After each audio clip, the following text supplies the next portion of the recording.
là pour le réglage là, avec la butée qui est au-dessus, pour pas avoir répété le mouvement, pour savoir exactement le bon serrage, tu te mets, quand tu es arrivé en butée, que tu es, bon, bien serré,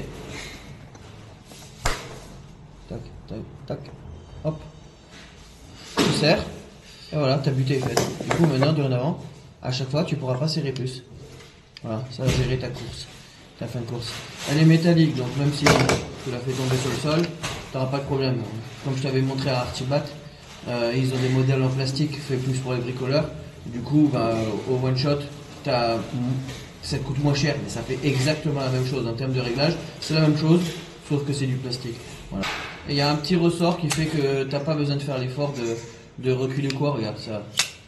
Voilà. Voilà, donc c'est un accompagnement, tu fais ça et hop, ça revient automatiquement. Tu n'as qu'un seul effort à faire, c'est presser, jamais revenir. Autre petit détail, j'ai vu des questions sur les réseaux par rapport à l'effort, tu vois, parce que certains disaient que ils avaient réussi à péter la cale. Mais ils sont chauds patates, les gars. Hein. Tu sais combien ça a été testé, ça, ce truc-là? Dans les documents techniques, j'ai vu passer, c'était 350 kilos. Les gars, si vous les avez pétés, c'est que déjà, vous n'avez pas réglé la butée d'arrêt de la pince. C'est certain. Mais je sais pas comment vous avez forcé comme une patate. Ça, c'est fait pour ajuster. Comme tu vois, on tapote. On fait de l'ajustement léger parce que ben, la colle, elle te pré-encolle le niveau.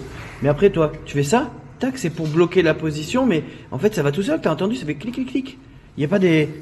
Ça sert à rien de forcer plus que la butée. Donc surtout, règle bien la butée d'arrêt, là. Et puis il n'y aura pas de problème. C'est pas possible que tu ailles plus loin que ce qui est possible de faire avec la butée. Donc ça veut dire que tu l'as pas réglé et qu'à chaque fois tu forces comme un fou. 350 kilos la partie plastique. Et les gars, ils la font sauter. Waouh. Donc pour changer le réglage en fonction de la longueur qui te reste de disponible, tout simple, ça va assez vite. Tu as un papillon sur le côté là. Hop, tu défais le papillon. Papillon de ligne. Voilà, avec ça c'est une rondelle de frein, auto-freinée, d'accord. Du coup là, ça c'est la butée d'arrêt. Hop, on inverse. Hop, et là, on est beaucoup plus serré. Hop, on remet la rondelle. Elle est vraiment bien cette pince. Hein. C'est universel les pinces. Hein. Voilà. En plus, tu as vu, il y a des petits crans là, tout ça. C'est fait exprès pour l'accroche de la rondelle. Si c'est sur une partie lisse, ça accroche moins bien. Si c'est sur des parties où il y a des stries, comme ici, tu vois, les petites stries, franchement, ça accroche mieux. Voilà. Là, du coup, il peut serrer beaucoup plus sur les 6 mm.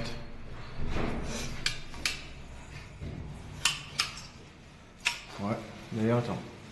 Je vais encore resserrer maintenant. Voilà, comme ça, on est vraiment tranquille.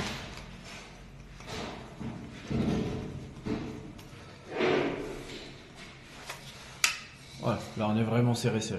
Ok. Quasiment l'épaisseur de la pince. Allez, je te laisse. Bon, il en a fini avec la pince. Du coup, j'en profite pour illustrer ce que je te disais. Voilà, regarde. Il existe plein de types de cales. Ça, c'est la Levlite qu'on utilise là. Ça, c'est d'autres marques. La Levlite est légèrement plus large. Donc, bah, tant mieux. Parce que du coup, comme c'est la pince dédiée, elle est forcément adaptée aux deux autres types de cales qui sont sur le marché. Comme tu vois, c'est quasiment tout pareil. D'accord? Après, c'est juste la couleur qui identifie en fonction des marques.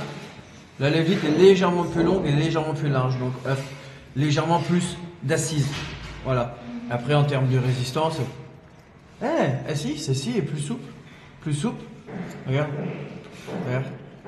Plus souple.